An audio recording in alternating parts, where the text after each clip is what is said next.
So one of the things that I believe is that some of the most powerful fantasy that can be written these days is going to feel truer about our reality as we are living it. And it's going to feel more true than so-called literary fiction. Award-winning writers who are busy writing about life these days, and like friends who graduated from college and now they're hanging out together, drinking wine out on a patio. So like a day in the life type deal.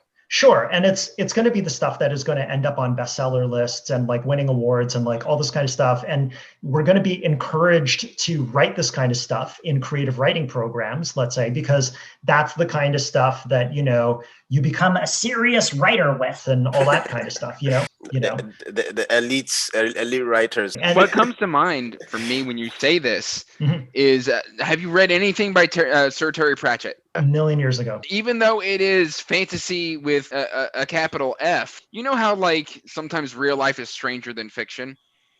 Yes. And so he takes a fantasy story and then puts the absurd on it, but at the same time, through that absurdity, you learn more about the human condition than if you were to say, go out and pick up a textbook on the human condition. You sympathize with the character and come to not only understand and appreciate the work itself, but also yourself a little bit. You take something with you once you close once you flip the final page. There's something that writers are able to do in their writing that I feel like is so powerful.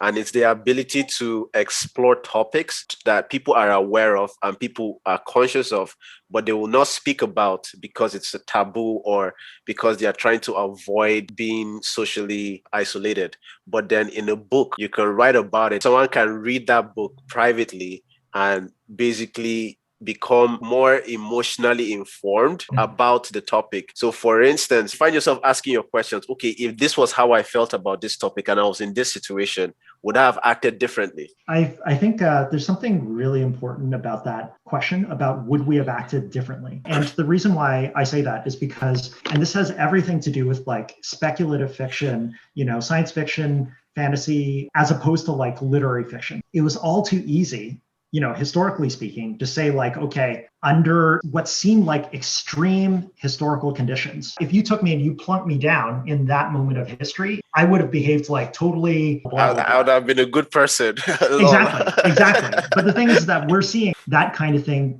come back to haunt us. It's like people are having to make these kinds of decisions, and it's not a fantasy world. So fantasy doesn't have to be escapist. Sure, we turn to fantasy for, let's say, sometimes an antidote from real life. But when we walk away, the way that you describe it with you and Pratchett, it's like that comes with us, into the everyday world, into real life. It also alters us. It changes us. We carry this grain of that world and what we would have done with us. That really gets me where I live, because mainly I read 95% fantasy. Like everything back here, there's maybe 5 sci-fi books up here. Fantasy can be used to express an idea that may be taboo in the real world, and it can be masked in a way that it's still being presented to you in a very palatable way that you can still learn from it and address certain life issues. We read to escape sometimes, but we also read to learn. And fantasy can not only teach you about yourself, but it can also teach you about others. Wow, that was a great conversation, right? You know what a great follow-up to this would be? Imagine you could get 5 writers to learn technical skills of writing. Ray talks about it in a video I uploaded last week, which is here. So like, comment, and subscribe. Check out Andrew's socials. Check out Ray's socials as well. Stay epic and